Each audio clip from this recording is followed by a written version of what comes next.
बच्चों, टेस्ट देना एक आर्ट है, एक कला है, लेकिन टेस्ट देना एक साइंस भी है। तो आर्ट अगर आपको अच्छी करनी है, अगर किसी भी आर्ट के अंदर आपको अच्छा होना है, तो उसका सिर्फ और सिर्फ एक ही तरीका होता है, और वो है कि आपकी प्रैक्टिस कितनी है।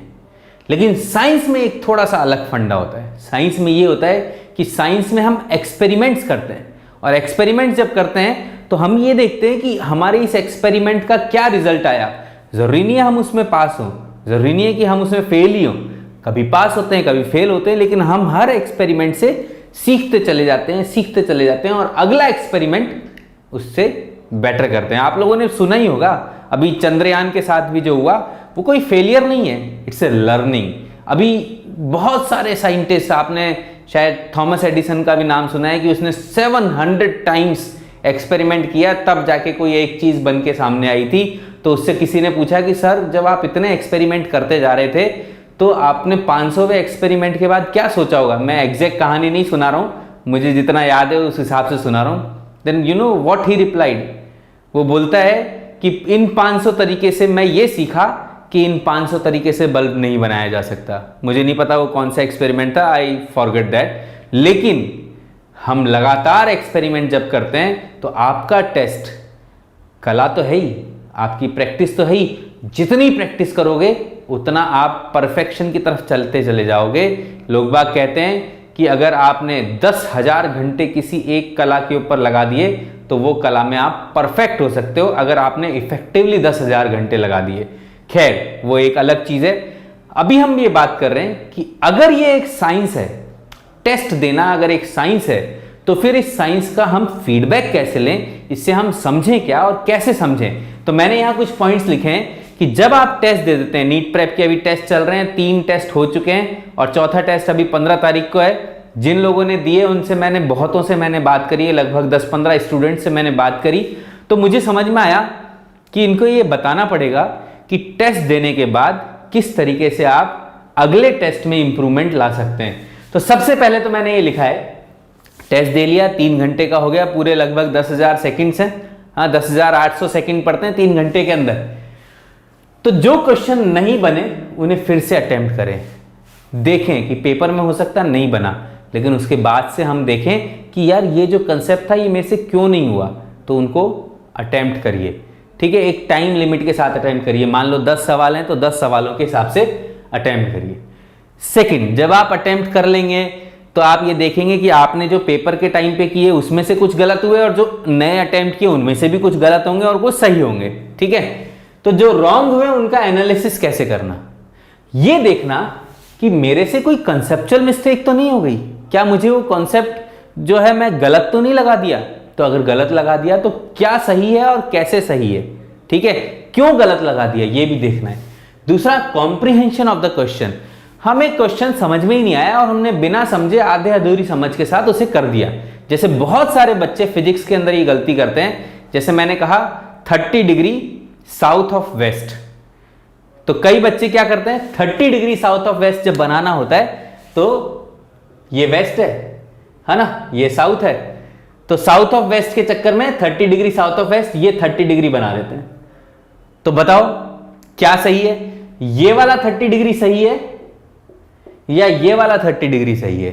30 डिग्री साउथ ऑफ वेस्ट, तो वेस्ट के साउथ में जाना है, तो ये वाला 30 डिग्री सही है, ये वाला 30 डिग्री गलत है। लेकिन कई बच्चे ये गलती करके आते हैं कि वो कॉम्प्रीहेंड नहीं कर पाते, वो क्वेश्चन को समझ नहीं पाते और बिना समझे जल्दीबाजी के अंदर वो गलती कर देते हैं। तो वो गलती अगर आपसे किसी में हुई है तो वो ध्यान रखो कि किस प्रकार के क्वेश्चन के अंदर कॉम्प्रीहेंशन में मिस्टेक हो गई, उसको सुधारना है। ठीक है, तीसरा, कैलकुलेशन मिस्टेक। अरे बाबा रे, मैथमेटिकल टूल्स ने तो बिल्कुल जान ले रखी है, लेकिन ये तो आना तो है, हम इससे तो छोड़ तो सकते नहीं। तो इसलिए अगर आपकी कहीं पे कैलकुलेशन मिस्टेक होती है तो ये महापाप है। भैया मुझे सब कुछ आता था, मुझे कंसेप्ट आता था, अच्छा कंसेप्ट ही नहीं आता तो ठीक है छोड़ देना ही था, है ना, लेकिन मुझे कंसेप्ट भी आता था, मुझे सारे क्वेश्चंस का हर चीज़ आती थी, मैंने इसमें टाइम भी लगाया था, 1 मिनट आधा मिनट जितना भी लगाया था, लेकिन कैलकुलेशन मिस्टेक हो गई और क्वेश्चन गलत हो गया, नेगेटिव मार्किंग हो गई। ठीक है, तो ये तो कभी होनी नहीं चाहिए। ये तो आपकी मैथमेटिकल टूल्स तो बहुत ही स्ट्रांग होने चाहिए, और जिन जिन क्वेश्चंस में हो रही है वो आपको पता चल जाना चाहिए कि मैंने क्या गलती कर दी, अगली बार नहीं करूंगा।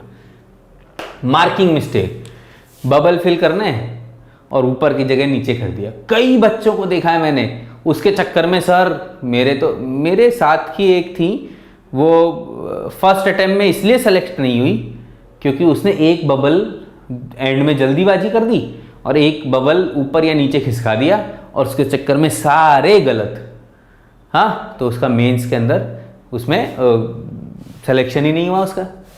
ठीक है, तो ये गलती कभी नहीं करनी, इसलिए हमेशा कोशिश करो कि 4 बार में, जैसे फिजिक्स कर ली तो फिजिक्स का भर दिया, बायोलॉजी कर ली, जूलॉजी कर ली तो उसका भर दिया, बॉटनी कर ली उसका भर दिया, केमिस्ट्री कर ली उसका भर दिया।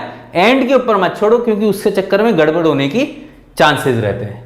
और कॉन्सेप्ट नॉट स्टडीड, इसका कुछ कर नहीं सकते, इसका मतलब आपने मेहनत नहीं करी पढ़ाई करते टाइम, जब टेस्ट देना था उससे पहले टेस्ट का सिलेबस खत्म होना चाहिए ना, वो नहीं हुआ, तो इस चक्कर में ये गड़बड़। तो अगर इनमें से कोई भी एक गलती है तो उसको सुधारना है। दूसरा एक और काम करते हैं, हम तुक्के मार जाते हैं। हाँ, तुक्का मारा, लेकिन ये तो घर का टेस्ट है ना, इसमें कोई ऐसा कोई बहादुरी तो होने नहीं वाली कि तुक्का सही हो गया तो खुश होने की बात है। तुक्का अगर सही हो जाता है तो उसमें खुश होने की बात बिल्कुल नहीं है। ठीक है, अच्छी बात है कि आपका वो तुक्का लगाया और सही हो गया, लेकिन उसको फिर से अटेम्प्ट करो और उसको समझो कि उसमें कॉन्सेप्ट क्या था और मैं कैसे सॉल्व कर सकता हूं। तो ये इसी कैटेगरी में वापस आ जाएगा, फिर यहाँ रॉन्ग या राइट होगा और यहाँ आ जाएगा। अब आती है इंपॉर्टेंट बात कि क्वेश्चन थे 180, लेकिन आपने अटेम्प्ट किए केवल 150।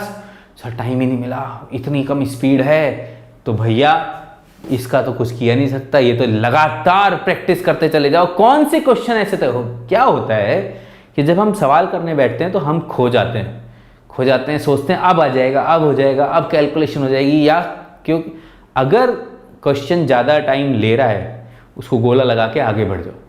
क्यों? क्योंकि अगर वो ज़्यादा टाइम ले रहा है तो इसका मतलब वो दूसरे सवालों की जगह का टाइम खा रहा है। तो अगर वो दूसरे क्वेश्चंस का टाइम खा रहा है, इसका मतलब आप सारे क्वेश्चंस अटेम्प्ट नहीं कर पाएंगे, और अगर आप सारे क्वेश्चन अटेम्प्ट नहीं कर पाएंगे तो फिर गड़बड़ हो जाएगी। तो ये चेक करो कि वो कौन से क्वेश्चंस थे जिनमें टाइम ज़्यादा लग गया और वो क्यों लग गया ज़्यादा। और अगर आप ये एनालिसिस कर लोगे तो इस बात की गारंटी है कि अगले टेस्ट में कम से कम भी नहीं तो 5 से 10% का इंप्रूवमेंट आएगा। और बार बार जब ये होने लग जाएगा तो एक दिन ऐसा भी आएगा कि 650 नंबर कोई बड़ी बात नहीं रह जाएगी।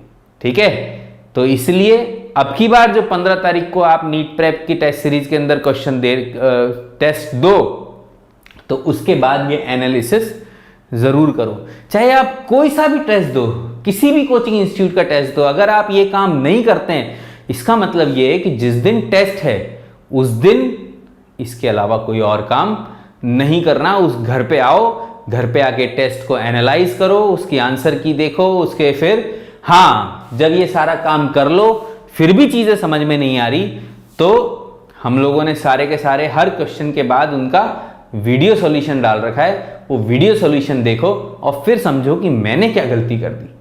ठीक है, तो जब ये कर लोगे तो फिर आप एक्सेल करने लग जाओगे और वो जो साइंस है वो परफेक्शन की तरफ चलती चली जाएगी, राइटेस्ट पाथ के ऊपर चले जाएगी। ठीक है, चलिए ऑल द बेस्ट।